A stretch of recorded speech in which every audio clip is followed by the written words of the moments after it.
আলাইকুম বন্ধুরা, অনেকেই আমাকে প্রশ্ন করে থাকেন যে একজন অপারেটর 13,800 টাকা বেতনে মাস গেলে কত টাকা বেতন পায়।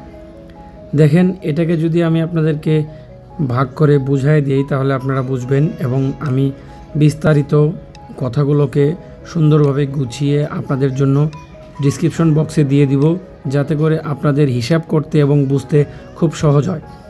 দেখুন, 2025 সালে গার্মেন্টস শ্রমিকদের গ্রেড অনুযায়ী মূল বেতন, বাড়ি ভাড়া, ওভারটাইম সহ বিভিন্ন হিসাব ও ব্যাখ্যা সহজভাবে একত্রে তুলে ধরা হলো, যাতে আপনি বা কেউ একবার পরেই সব বুঝতে পারেন। বিষয়টা ডিসক্রিপশনে দেওয়া থাকবে। দেখুন, পোশাক শ্রমিক মূল বেতনের যে গ্রেড তালিকা নির্ধারণ করা হয়ে থাকে, সেক্ষেত্রে গ্রেড 1-এ 15,035 টাকা, গ্রেড 2 মোট বেতন 14,273 টাকা, গ্রেড 3 13,550 টাকা, গ্রেড 4 12,500 টাকা। এখানে উল্লেখ্য যে এই বেতন কাঠামোতে মোট বেতন বলতে মূল বেতন এবং অন্যান্য ভাতা যেমন বাড়ি ভাড়া, চিকিৎসা ভাতা, যাতায়াত ভাতা, খাদ্য ভাতা ইত্যাদি অন্তর্ভুক্ত। ধরা যাক একজন হেল্পারের মোট বেতন 12,500 টাকা। আমি হেল্পার দিয়েই বুঝিয়ে দিই, যেটা সর্বনিম্ন সেটা দিয়েই বুঝিয়ে দিই, তাহলে আপনারা বিস্তারিত সব বুঝতে পারবেন। মূল বেতন ও বাড়ি ভাড়া বের করার জন্য প্রথমে মোট বেতন থেকে সরকারি নির্ধারিত ভাড়া বাদ দিতে হবে। এই ভাড়া সবার এক সমান হয়ে থাকে। যেমন খাদ্য ভাতা, এটা অপারেটরের ক্ষেত্রেও যেমন হবে এবং হেল্পারের ক্ষেত্রেও তেমন হবে। একজন লাইন শিফট সুপারভাইজারের ক্ষেত্রেও একই রকম হবে। খাদ্য ভাতা 1,250 টাকা, চিকিৎসা ভাতা 750 টাকা, যাতায়াত ভাতা 4,500 টাকা। দেখুন, মোট ভাতা 1,250 বা 750, 450 যদি যোগ করা হয় তাহলে দাঁড়াবে 2,450 টাকা। ভাতা বাদ দিলে থাকে, যদি 12,500 টাকা থেকে 2,450 টাকা বাদ দেন তাহলে 10,050 টাকা। এক্ষেত্রে মূল বেতন বা বাড়ি ভাড়া, এখন এই 10,050 টাকা থেকে আপনাকে মূল বেতন ও বাড়ি ভাড়া বের করতে হবে। চলুন কীভাবে বের করবেন বিস্তারিত দেখিয়ে দিই। সরকারের নির্ধারণ করেছে বাড়ি ভাড়া মূল বেতনের 50%, মানে বাড়ি ভাড়া আপনার যা বেতন থাকবে এই মূল বেতনের 50%। তাহলে মূল বেতন 1 ভাগ ও বাড়ি ভাড়া 0.5 ভাগ মোট সমান 1 ভাগ, যেটাকে 1.5 ভাগ হিসেবে আমরা নিয়ন্ত্রণ করব। অর্থাৎ এই 10,050 টাকাকে 1.5 ভাগে ভাগ করা হবে, অথবা আপনি 3 ভাগও ভাগ করতে পারেন, 2 ভাগ মূল বেতন ও 1 ভাগ বাড়ি ভাড়া। তাহলে মূল বেতনের অর্ধেক বাড়ি ভাড়া হবে। মূল বেতন 10,050 টাকা ভাগ 1.5 সমান 6,700 টাকা। এটাই হচ্ছে আপনার মূল বেতন, যেটা ঈদ বোনাস হিসাবে আপনারা পেয়ে থাকবেন, বেসিক হিসাবে গণ্য হবে।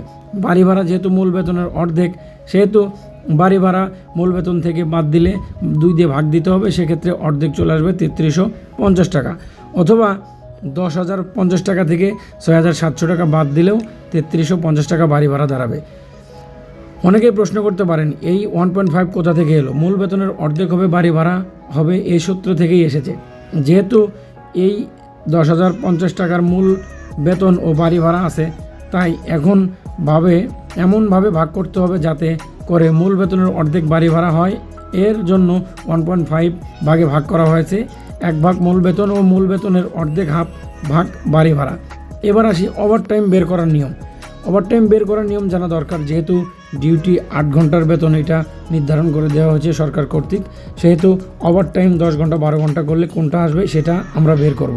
দেন, যেহেতু 1 মাস সমান 30 দিন হলেও 4 দিন শুক্রবার সরকারি ছুটি বাদ থাকে, তাই 4 দিন বাদ দিয়ে হিসাব করা হয় 26 দিনের। মাসে কর্মদিবস 26 দিন। প্রতিদিন 8 ঘন্টা কাজ করলে মাসে মোট কাজ দাঁড়ায় 26 × 8, তার মানে 208 ঘন্টা। 1 মাসের মূল বেতন 6,700 টাকা ভাগ 208 সমান 32.21 টাকা। এখন এই 32.21কে 2 দিয়ে গুণন করতে হবে, তাহলে আপনার মূল ওভারটাইম দাঁড়াবে হলো 64 টাকা 42 পয়সা। এখন যদি আপনি হিসাব করে দেখেন যে আপনার যে বেতন ধরা হয়েছে, সেই বেতন থেকে আপনি বাড়ি ভাড়া, মেডিকেল ভাতা, গাড়ি ভাড়া এগুলো বাদ দিয়ে আপনার বেতন থেকে 1.5 দিয়ে ভাগ দিয়ে যেটা বের হবে সেটা হচ্ছে মূল বেতন, এবং এই মূল বেতনকে 208 দিয়ে ভাগ দিলেই আসবে আপনার ওভারটাইম রেট। এখন পাবেন, দেখেন, আপনি যদি ওভারটাইম রেট যদি আপনি 8 ঘন্টা দিয়েও ভাগ করেন, সেদিকে আবার 8 ঘন্টাতে ভাগ করলে করতে পাবেন 257.69 ভাগ 8 32.21 গুণন 2 সমান 64.42 টাকা। সারাংশ বা টেবিল বৈঠকে যদি বলি, সেটা হচ্ছে সারাংশ। মূল বেতন 12,500 টাকা, মোট বেতন 12,500 টাকা, মূল বেতন 6,700 টাকা, বাড়ি ভাড়া 3350 টাকা, খাদ্য ভাতা 1250 টাকা, চিকিৎসা ভাতা 750 টাকা, যাতায়াত ভাতা 450 টাকা, ওভারটাইম প্রতি ঘন্টা 64 টাকা 42 পয়সা। এখন আপনি কত ঘন্টা ওভারটাইম করবেন, সেই ওভারটাইমের সাথে 64.42 দিয়ে যদি আপনি গুণন করেন, তাহলে আপনার মাস শেষে কত ঘন্টা ওভারটাইম করলেন এবং কতদিন ডিউটি করলেন সেই মূল বেতনটা বের হয়ে আসবে। ধন্যবাদ ভিডিওটি দেখার জন্য। আসসালামু আলাইকুম।